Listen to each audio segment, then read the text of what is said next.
So today, we're going to be starting Sable, which is a game I have been excited about for a very long time. This has sort of been a nice string of games for me lately, where I've been playing a lot of games that I've been waiting for so long, and finally getting to play them. And that's just great. I remember when Sable first announced at E3, I want to say E3 2018 or 2019. Um, I saw the trailer and immediately was like, "This is beautiful. I want to play it." I don't know anything else about it, but listening to the music and seeing the visuals, I'm so captivated, and I want to play it. And then it came out like the day before my birthday, and then I played Kana instead. And I've been doing that for 3 months, so here we are. But yeah, we're gonna be playing Sable. I know virtually nothing about this game except that there's an exploration component, and the music is done by Japanese Breakfast. That's it. That's all I know. Which is nice. I really like going into games without a whole lot of foreknowledge, so that I can share my initial reactions with all of you. Um, and one of the things that I really like about Streamuary, where I stream every day in January, is that I get to I get to go through a lot of games in a relatively compressed amount of time, as opposed to, playing a single game for a quarter of a year.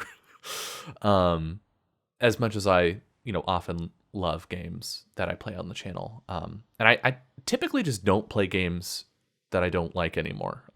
There were a couple games last year where I was like playing it and then not feeling it, and I just stopped. And that was good. But it's nice to be able to play a lot of games in a month and share those with you. So yeah, without any further ado, let's hop into the game. I say with weird radio announcer voice. I was watching a lot of TikToks last night. I know I'm one of those people now. I was watching a lot of TikToks last night, and there's this trend going around, at least that has been hitting, like the algorithm has been hitting me with it, of news anchors using their news anchor voice on mundane shit in their lives. Anyway, let's talk about what's happening in the menu here. Not a lot. First, let's listen to this music.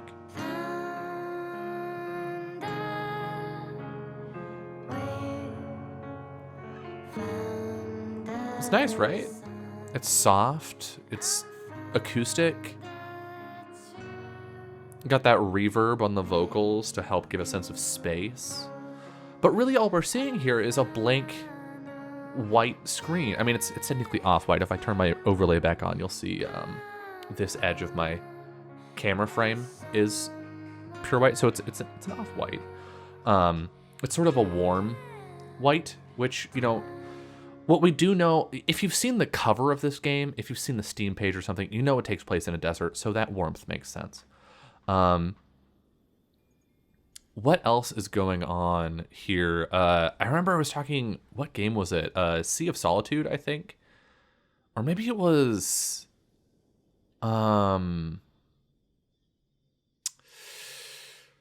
what game was it? Was it Sea of Solitude? Was it Little Horrors? I don't know. But I was talking about like how you don't get a lot of menus like this anymore, and now I'm getting tons of them in every game I play. But basically, we just have text. All we have here is text, and we can glean actually a lot from the choices here. We have a super strong geometric serif here for the typeface. That's font for anyone unfamiliar. Which they're doing a really interesting thing here, actually. Okay. I'll get back to the type choice in a second. So you'll notice on, let me bring the mouse back in. On whatever we have selected, it gives us big chunky black border, so it's really clear, right? Which is nice. It's very high contrast, which is great for accessibility. But another thing is happening. If you look at the text now, look at the line weight, so the thickness of the line that makes up a letter, right? It goes to a bolder version of the typeface when you have it selected, which I think is a really nice touch. It makes it feel, even though the text isn't actually getting bigger, like the text isn't growing. Light on black usually requires more weight. Yeah, but with this fidelity on a screen, like you really don't need it. It's really unnecessary. But what it is doing effectively is making it seem like the text is bigger, which makes it feel like it's coming off the screen, right? It gives it a sense of depth because it feels like it's getting closer, but it's not actually increasing in size at all. Like the amount of screen real estate taken up by the text, new game, is almost exactly the same between the different weights. It's just that the weight of the strokes is increasing, which is a really nice subtle way to do that while keeping it consistent. And if we click into settings and then click back out, it'll show our previous selection there as well, which is kind of nice,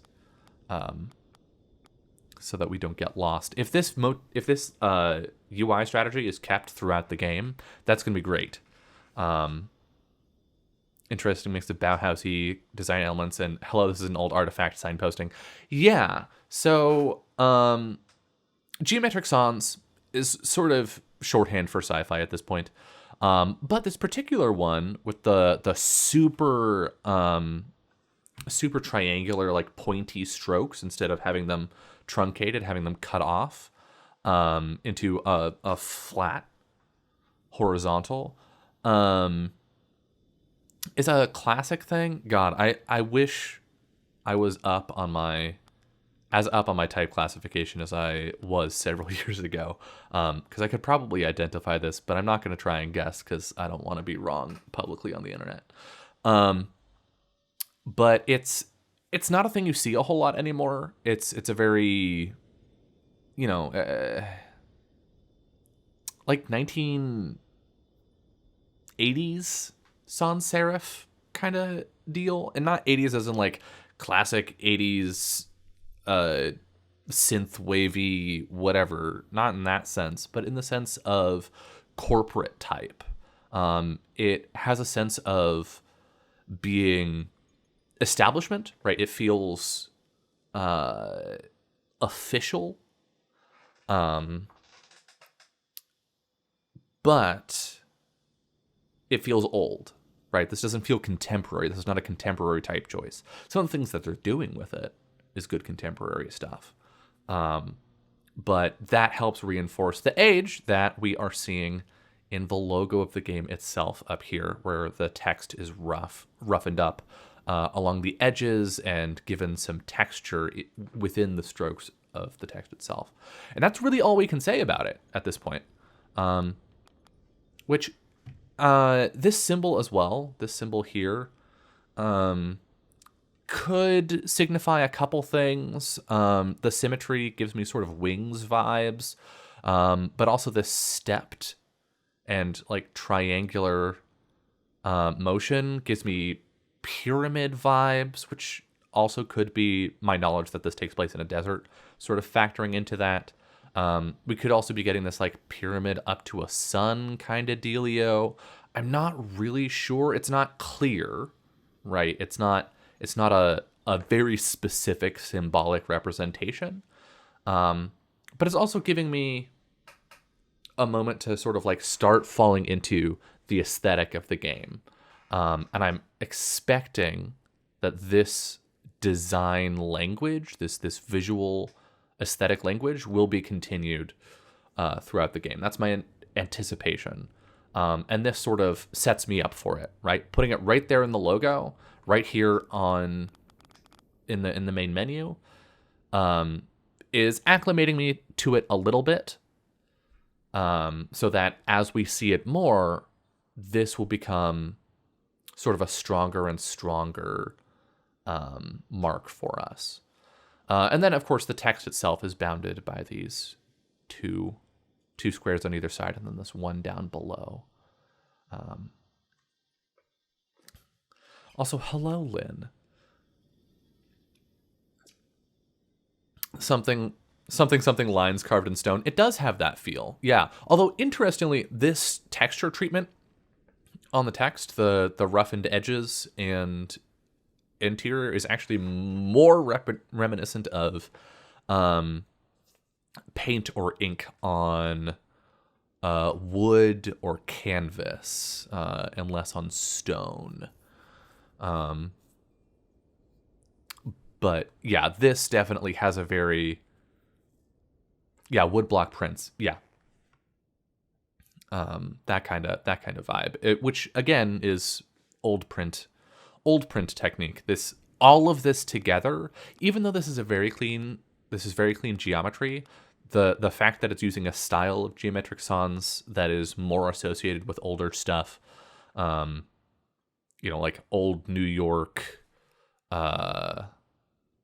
thinking back on it, even more toward like Art Deco stuff, definitely gives this a sense of age without necessarily being like, it's Earth, it's in Egypt, right? We're not doing papyrus. But yeah, okay, I think we're 13 minutes in, basically, and I think, oh no, thank goodness for that. No, papyrus is a good typeface. I was going to say we should start the game, but I have to stop for a second and say that papyrus is actually a good typeface. It's just misused a lot. Same with Comic Sans. I know everybody hates papyrus and Comic Sans because they're misused a lot. It's often used as a shorthand. Yeah, absolutely. Futura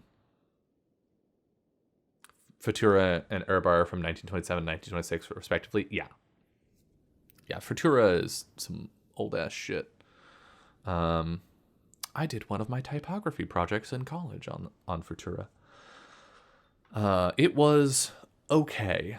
But yeah, papyrus, for anyone who doesn't know, papyrus is a typeface that was created by, I forget the type designer's name, unfortunately, but the type designer who produced it designed the letter forms, and then in order to get those rough edges, actually scribed the typeface onto papyrus, every character onto sheets of papyrus, multiple times, and then traced the texture that resulted from it, in order to create that distressed effect in the text that was handcrafted.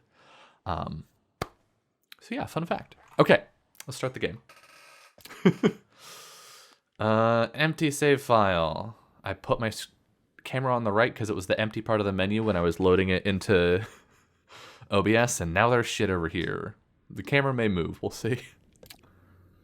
I would like to start a new game. Yes.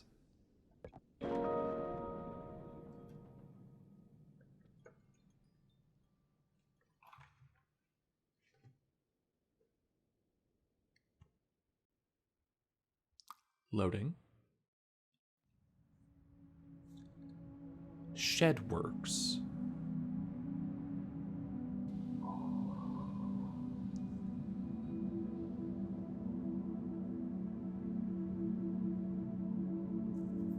Huh. Buggo.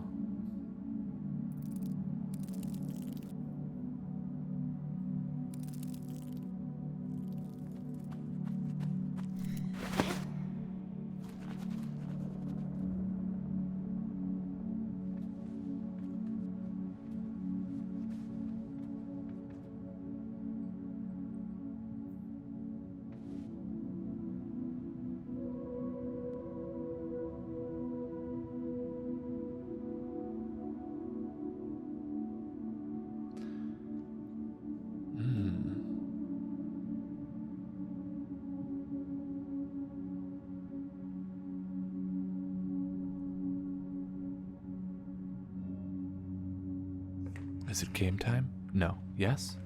Now it is game time. Use WASD. I'm on controller. God, the screen tearing on this is fucking atrocious. Hold on. Can I settings? Display. Can I turn up the frame rate above 60? VSync. Yeah, there we go. Woo. Oh, I accidentally sat down by pressing down on the direction pad. So a lot of things, very interesting things graphically happening here. This shader is fucking wild. So to anyone looking at this and thinking this very simple style must be super easy to achieve in 3D, the answer is no. It's very hard. So I love that all the shapes have this like outline. There's a cell shading thing happening here, I believe is the animation term for that style, where you have a line around each color and each object. But one thing that's interesting and makes this feel very digital is, can I get something in the like close in foreground to us? Not really. But if you look sort of up in the center at some of those lines, they're really jagged. There's no what's called aliasing on it, or anti-aliasing rather. Video games now, graphics of all kind, tend to do this thing where instead of doing a black line pixel perfect, which is what we have here, you have a line of colors that range from black into gray and what other colors are near it to give the illusion of a perfect non-staircased line. And that's hard. Anti-aliasing is hard. So getting rid of it here is interesting, but they actually haven't fully gotten rid of it. If we look at this face on the wall, you can see how the colors aren't holding perfectly in line with the this like aliased cell shading line. It looks like the colors are anti-aliased, but the lines aren't, which creates this weird like misregistered printing thing. For anyone, God, the amount of like groundwork graphic design terminology stuff I'm doing when we're not even 20 minutes into the game. Basically, in printing, you have multiple literal plates, each one with their own color of ink, and then you stamp them on top of each other, and those together create the colors we're familiar with. And if the alignment on those plates, that's called being off register. Okay, I think I've explained everything I need to explain. Learned to walk and then sat down. Yep. Okay. It's also interesting that like most of these animations are super smooth, but our character is clipped to just like sort of the keyframes, like the key poses. There isn't a whole lot of like in-between animation, which creates a very interesting effect. Hello, face. Oh, I'm climbing you. Oh, I have Breath of the Wild stamina. Cool. Ah! Okay. Okay, there's a grate. And that's it. Good shit. Okay, I didn't take fall damage. That's nice. Is there something down here? No. I am playing on controller right now. I may switch to mouse and keyboard at some point, but this seems fine. And I have been told that the smoother motion of a controller tends to result in less motion sickness for people watching video games. So, okay, I can jump. Huh.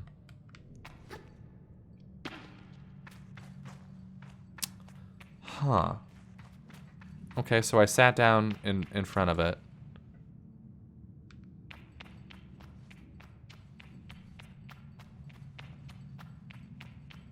What's this do? Oh. That do that.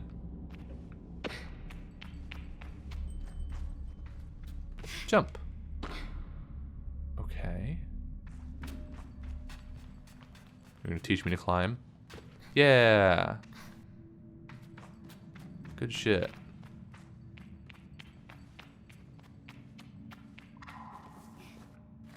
The sound design is great too. Like the audio.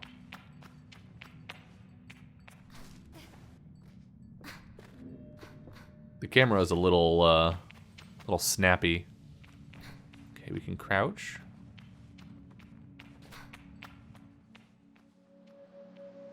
Dang. Dang, look at that. Okay, hold on, I want to go back inside. The saturation shift. Like, everything here is just slightly desaturated while we're inside and in the shade.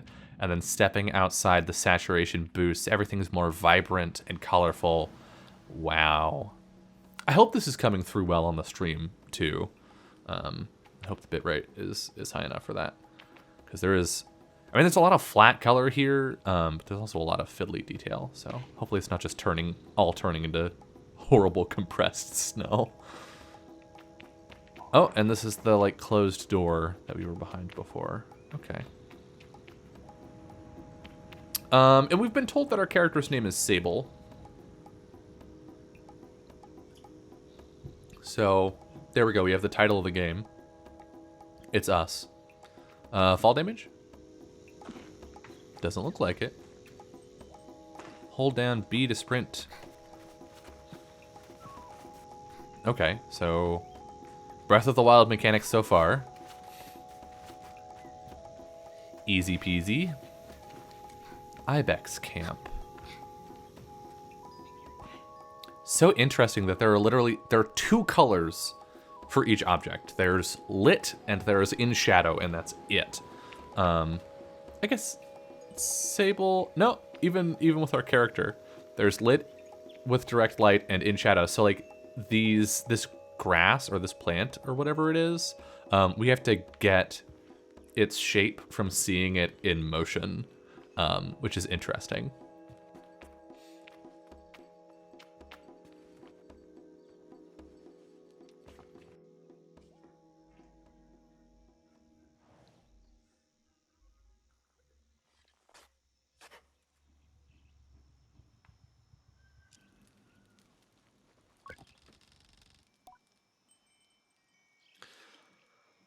I can feel Jari smiling behind her mask, just as I know she can feel the teeth burying little grimace behind mine.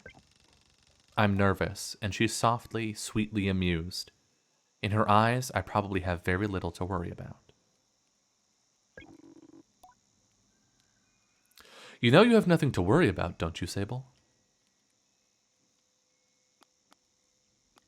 Oh, RPG, conversation trees. Also, where is this person? And yet... I shrug, but any attempts to act casual are fruitless. The movement is jerky, and I don't think I've ever been more aware of my little shoulders. She laughs. I mean it. But I do know how you are. You're going to be nervous until you've started, and then you'll act like you've been doing it your whole life. Remember the first time you rode a bike? You wouldn't even let me put on the seat. You were so afraid. Or put you on the seat. You were so afraid. Your hands were like little claws gripping onto me. I feel the memory in my fingers. I like this internal dialogue. It's like reading a book. But then I promised you it was going to be all right. I told you how much I had loved riding my bike as a young woman, and how wonderful the wind felt through fabric. Suddenly there you were. You sat down, you leaned forward, and put those little grasping claws on the handles, and you were off.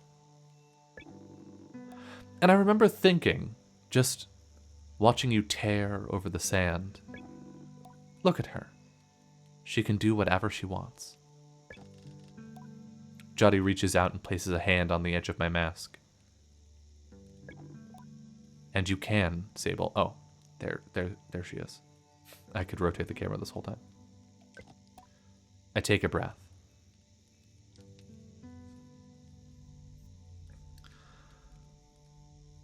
I don't know where to start.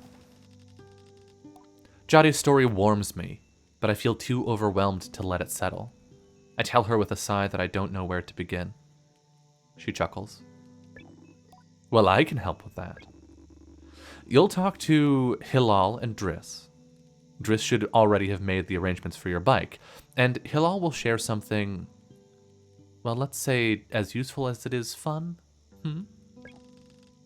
I think I might suspect what Jotty's saying, but I stay quiet. After that, I suppose we'll seal you off.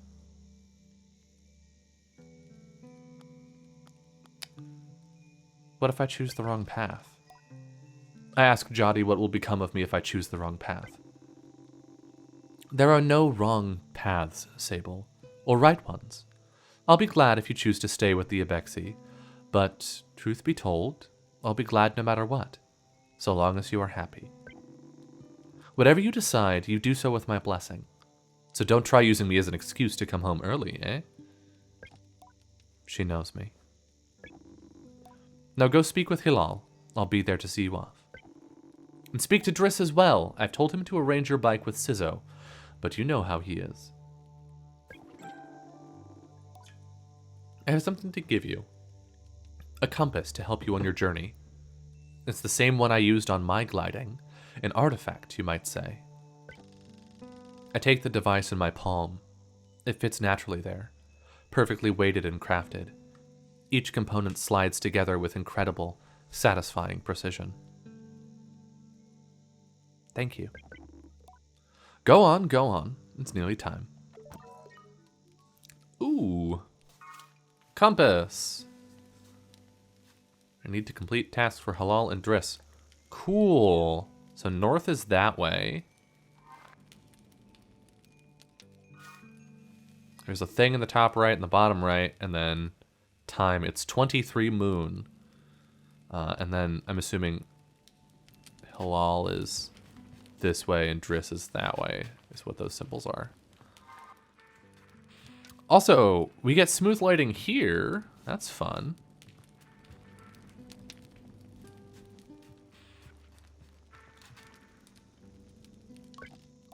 Jotty greets me warmly.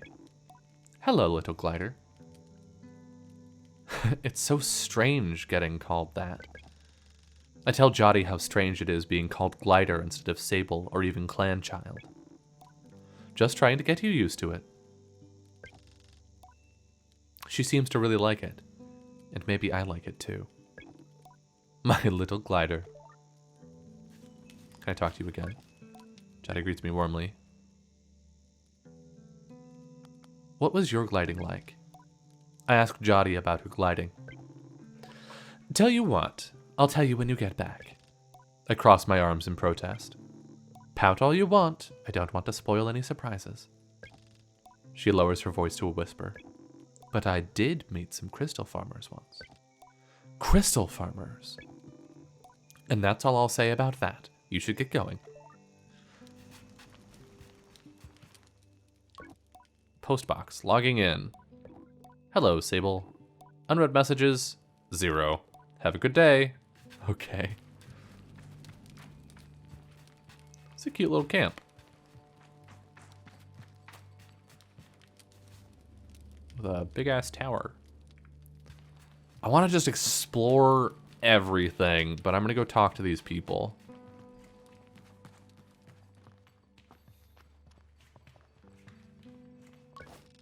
As I approach Hilal, they give an enthusiastic wave. I've always appreciated Hilal's verve and vigor, and on a day like this, I'm ready to match it. With a touch of nerves for balance. Okay, points off for using double dashes instead of an M dash. Come on, people, it's 2022. We can put an M dash in video games. Fuck! Welcome. This game has just been like, what are all the ways in which Dylan can reveal how much of a weird graphic design nerd he is? anyone watching this that doesn't know, my day job is freelance graphic design. I went to college for graphic design. It's my thing. But yeah, God, I'm so tired of seeing double dashes in games. How hard is it to support a Unicode character? Truly, how hard? It can't be that hard. Anyway, I do point. I want to point out two things that I'm clocking here. One, Hilal using they them pronouns, presumably, and also having a prosthetic leg. Good shit. Good shit, video game. Keep it up. Sable, take this. Hilal hands me a small round stone. As it nestles into my palm, I feel a warmth not borrowed from Hilal's hands, but emanating from within. I run my thumb over it and find it softly electric, like static on cloth. What is this? I try to sound less confused than I am, but ask Hilal what this is.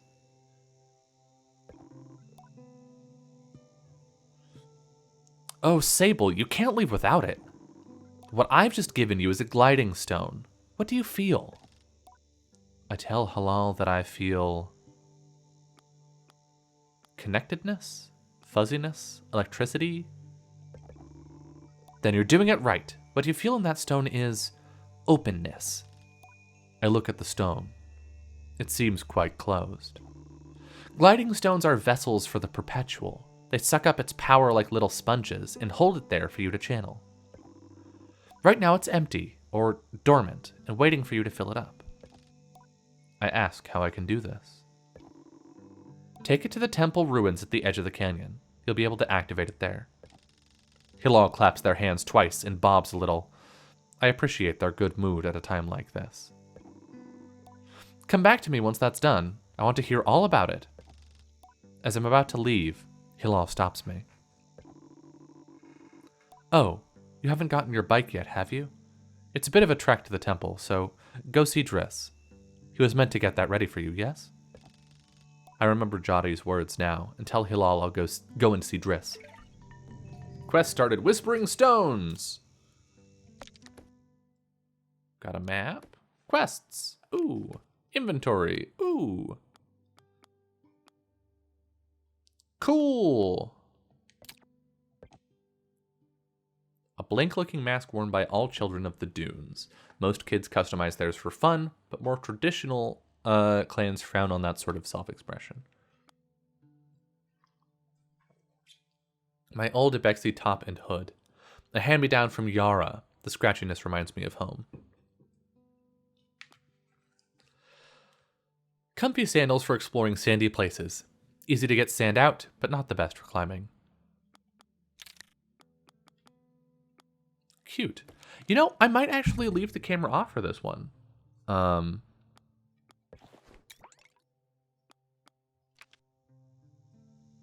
Yeah. We're going to give this a go. Because especially with the narration style, this just feels more like a game that I should be narrating than a game that I should be on camera for.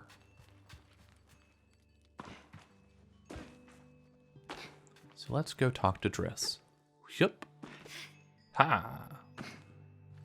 Wasn't there a person shoveling stuff around here somewhere? Like hay? Where is that? Ooh, what's this? Neat.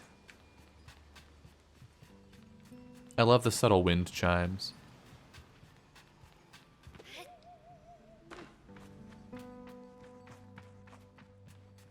Oh, hello.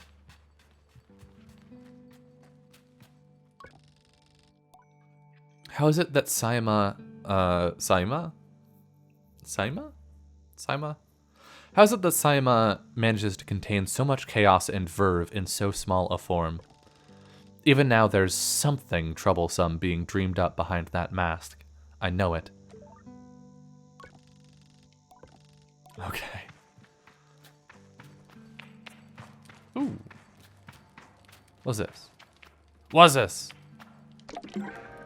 Ibexi red dye. The dye bottle for the colors of the Ibexi red bike.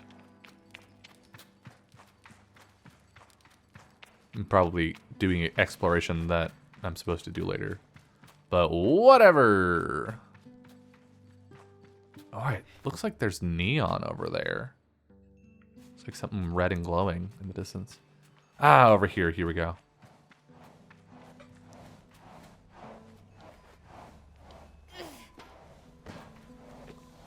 Hello, creatures. Hello, you. Umar is a man of few words, and he is nothing if not consistent. Okay.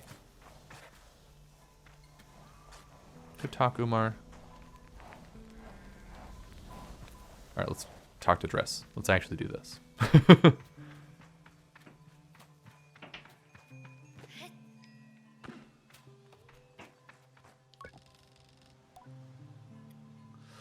Though I've told myself not to be too eager, it's all I can do not to race up to Driss. Driss is the camp manager. He's been difficult to get a hold of lately, but now I strongly suspect that he's been working on my bike in secret. Perhaps it's extra beautiful, or has some custom feature. What will its name be, I wonder? How fast will it go? Will my legs feel sore, or will I get used to it? Driss turns with a bit of a start. Sable! Hello!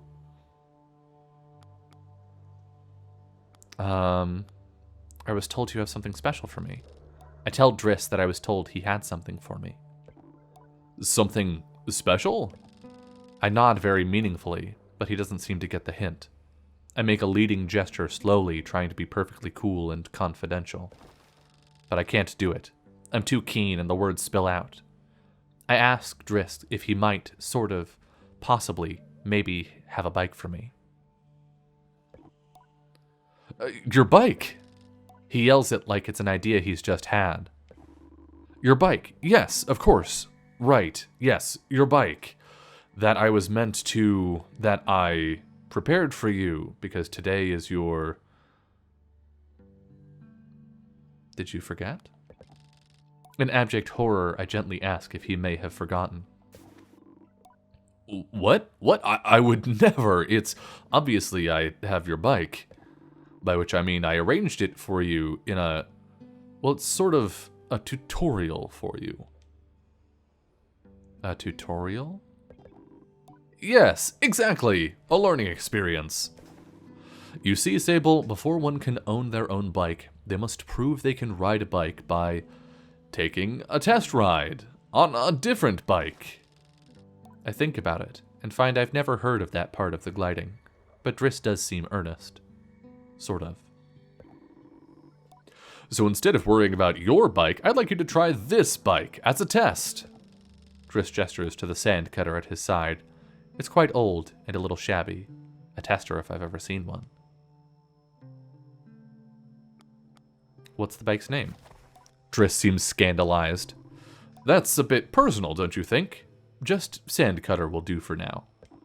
Youngsters these days, always asking questions. Now, ride the bike through the ring and back. And here's some advice for you, my young glider. Don't fall off. When you're not riding your hover bike will appear as a blue icon on your compass. Oh, and this is compass? Okay. Noom! Woo! We can strafe. We can noom. We can noom very slowly. Oh boy. Oh, the turn radius on this baby. Woo! It leaves much to be desired. Woo! Can we do a jump? Do a sick jump! Oh god.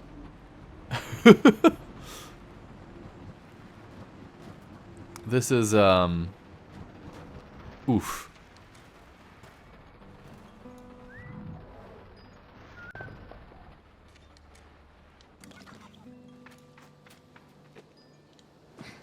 Hi.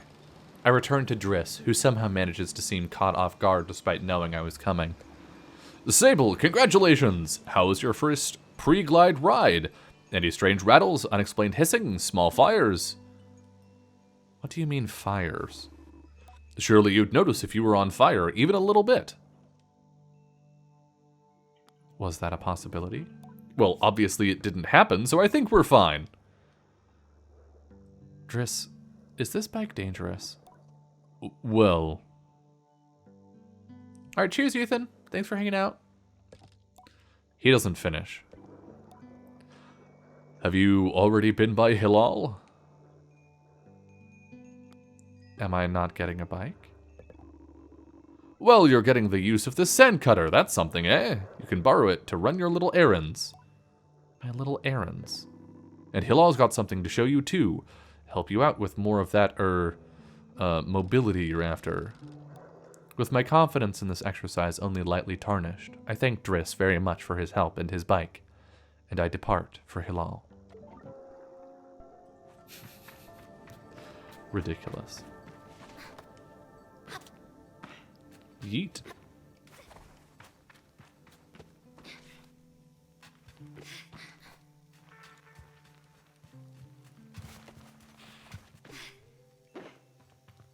It's only slightly faster than running. Head over to the temple. Okay. Temple it is. Hit. No fall damage. Still. Okay. It seems that fall damage just isn't a thing. And I will take that. It is 3 of moon.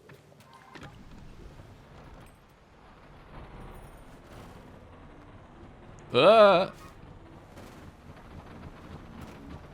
are we? Oh, Jesus. This thing is... Oof.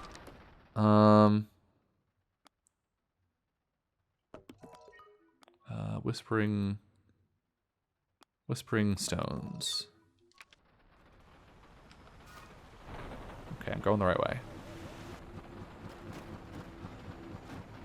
Boy, I hope this isn't actually the starter, the starting bike, and that this is a good little meme. I will say, no matter what we get after this, this is gonna make me appreciate it so much. What a wobbly little junker this is. What's this? Oof.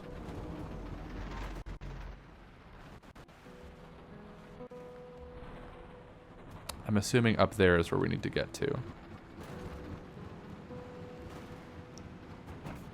Noom. Can I drive up? No. Okay.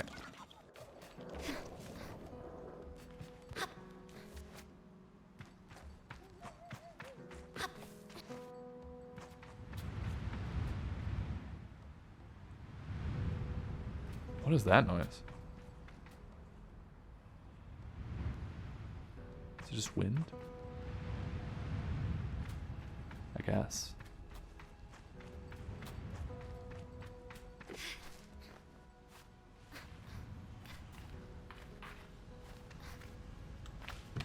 Just a second.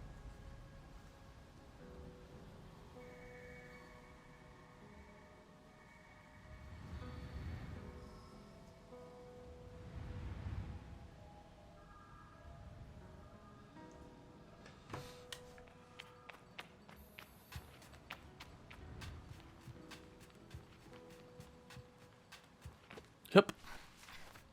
Climb, climb, climb, climb, climb.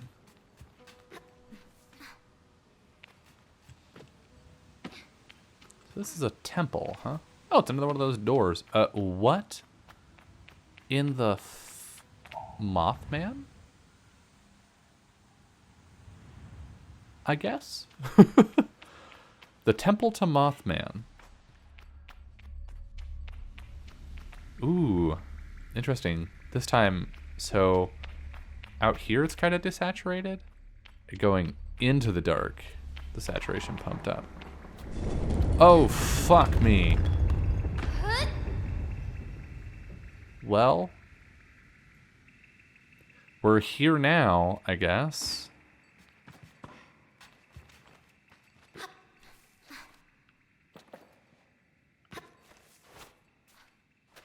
Climb, climb, climb, climb, climb, climb, climb, climb, climb.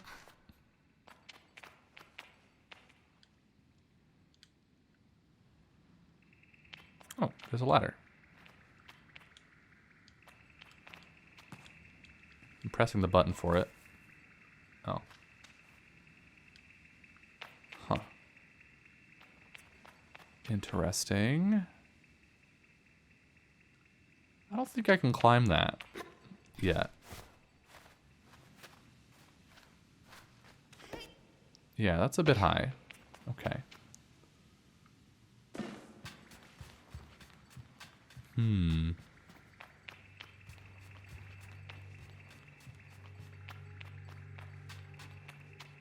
Something humming up there. Or is that just the music coming in? Ooh.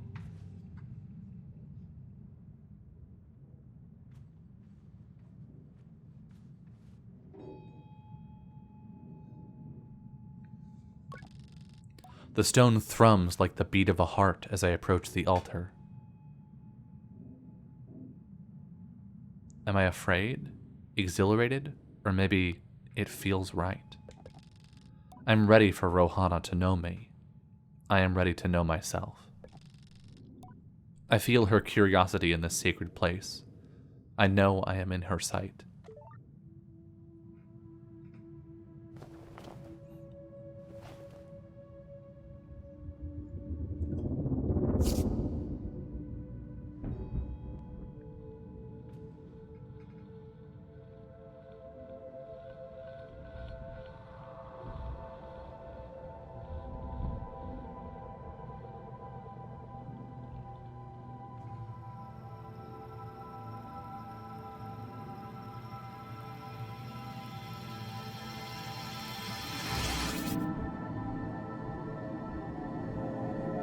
Whoa.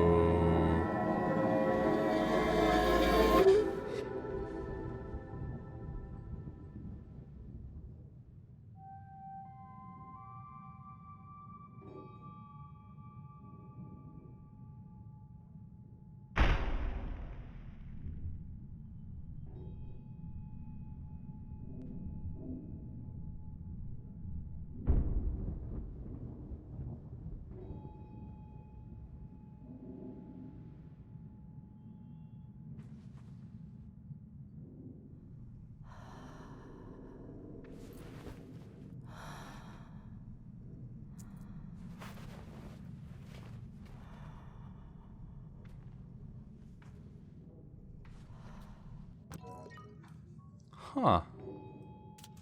Okay.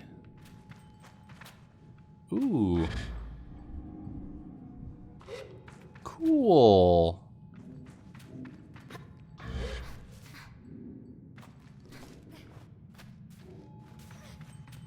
Yeah, still at the beginning of the game.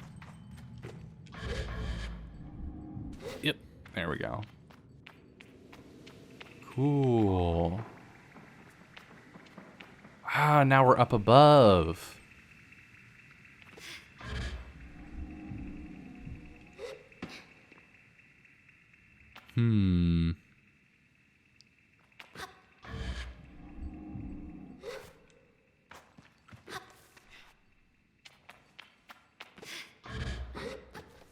Sick.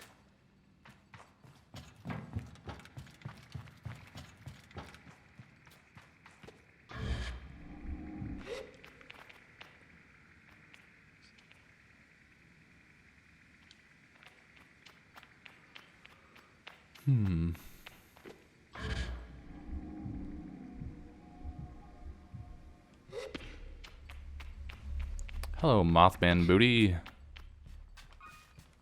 Cool. How long can we do this? Let's find out. Forever, maybe?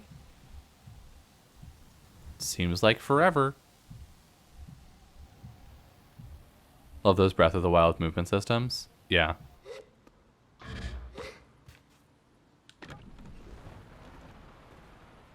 Hell yeah, okay. Let's go back on this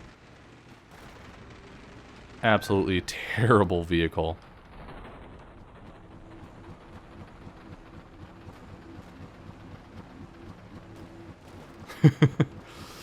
Oh boy.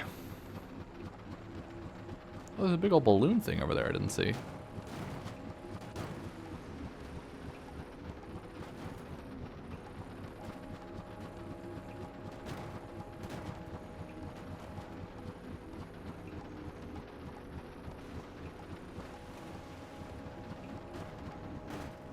Oh god.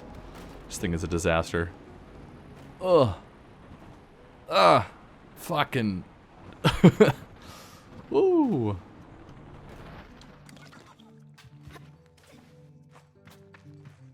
God, I love these vibrant colors. Do I have mail yet? No. Okay. Okay. Hilal, hello.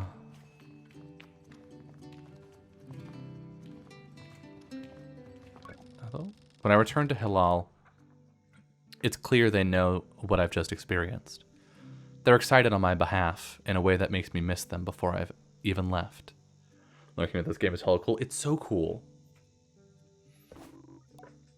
Isn't it incredible? How does it feel? Exciting, true freedom, safe like a warm hug. I tell Hilal that I feel almost embraced by the perpetual, warm and safe in my own little bubble. They swoon.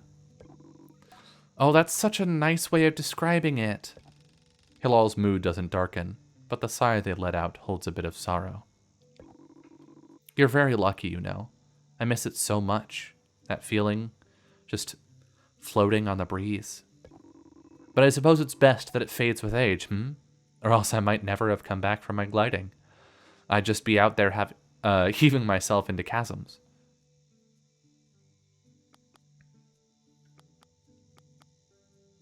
I wish we could all do it.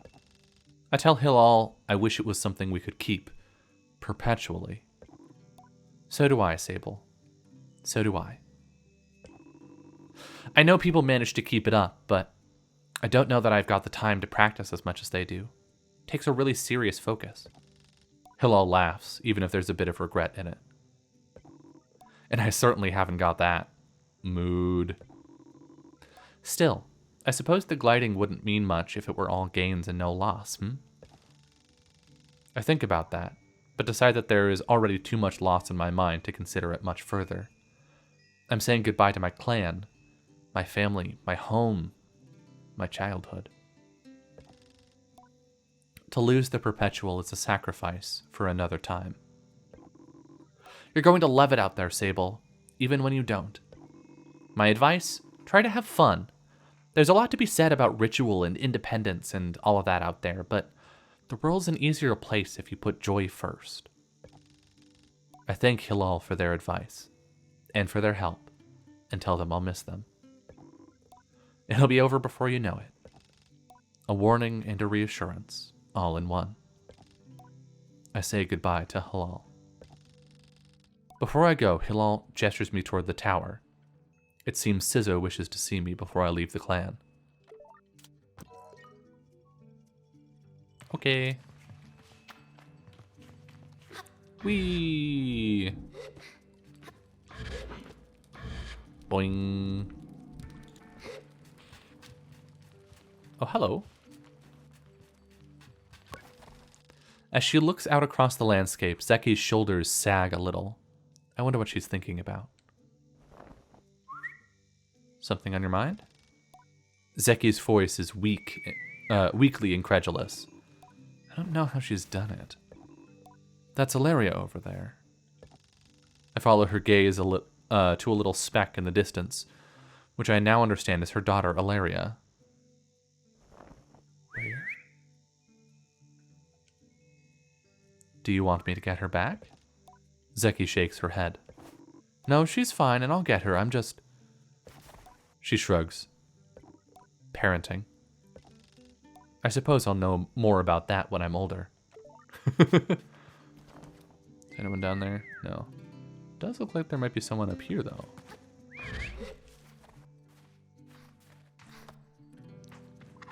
Yeet!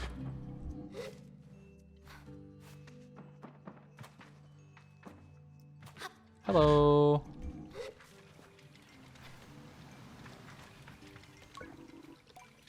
Alaria. The balloon was more fun than the person in it. I approached the cartographer. Ah, greetings, child. I see you looking longingly at my great balloon. Quite the piece of work, isn't she? Longingly? I clarified that I was looking curiously and that balloons aren't exactly my ideal vessel. The newcomer shrugs. Fair enough. I suppose when you can ensconce yourself in a peaceful little bubble and float down from the sky, the balloon loses some of its charm. But I'll accept your curiosity. I give the balloon an approving nod so that he doesn't feel too bad. Well, good to meet you, and oh, I should introduce myself. I'm Jordan. I tell him I'm Sable. Suppose if you've come all this way to see me, it's probably a map you're after, eh, Sable? I would love a map. I tell the cartographer I'd love a map. Of course you would. That'll be 50 cuts. To my ears, it's a fair price for a map, but too expensive for a pre-gliding glider with empty pockets. I tell Jordan I'll be back. I need to ask Jotty for some money. Farewell, child. Purveyor and surveyor. Cool.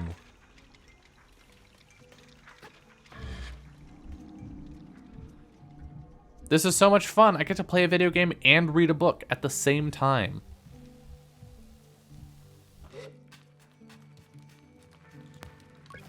I tell Jotty that the cartographer wants 50 cuts for a map of the Ewer.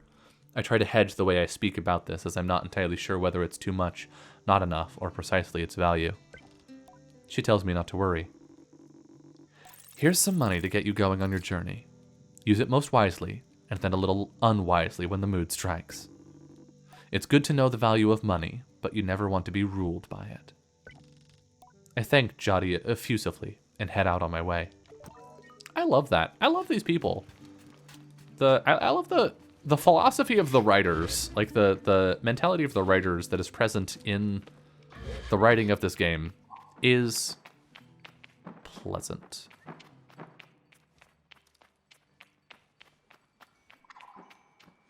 Just be able to float down from the tower, I suspect. Loot? Yeah!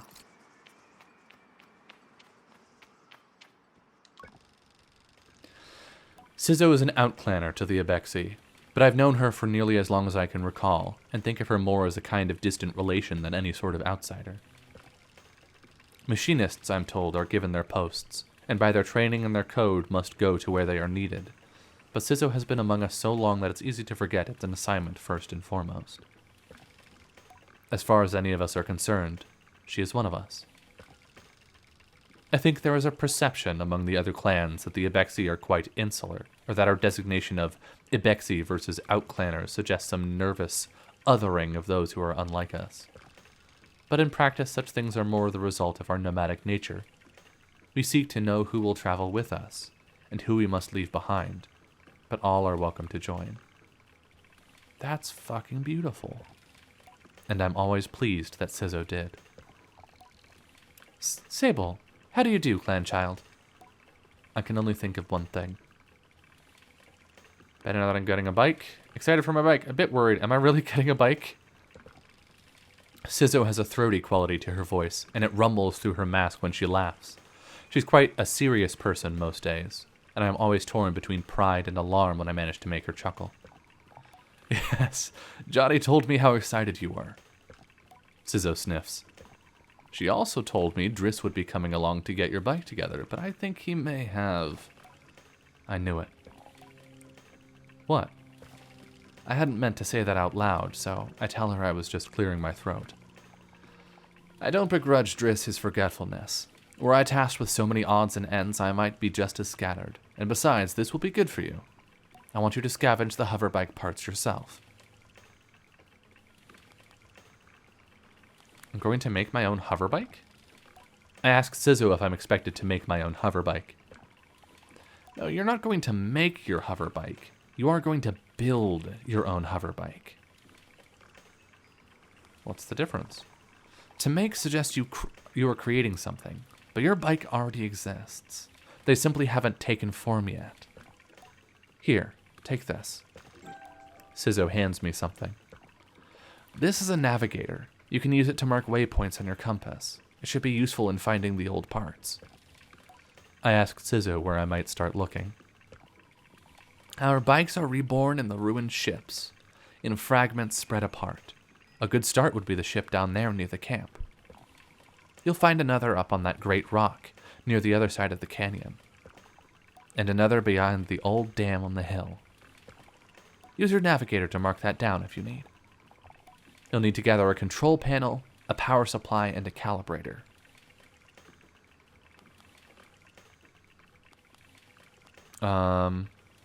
Do most gliders make their own bikes?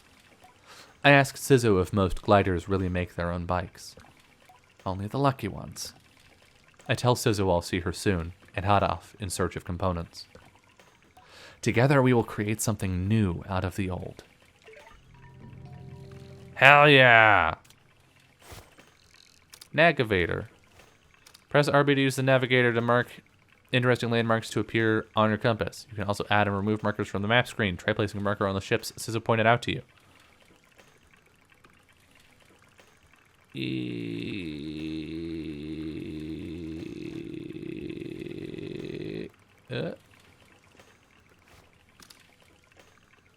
That's a neat way to do that. I like it. Ooh.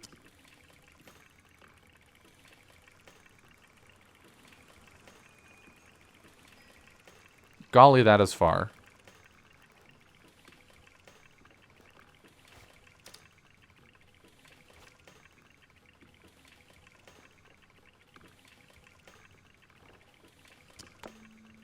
Okay. Gonna be going a long ways in this game.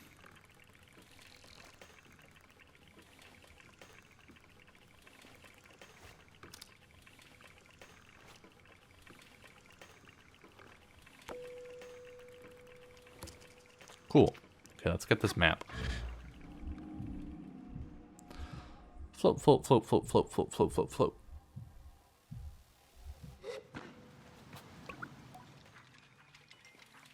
I'll buy that map. Perfect. Let's trade then. Ewer map. A map of the Ewer sold by members of the Cartography Guild. 50 cuts.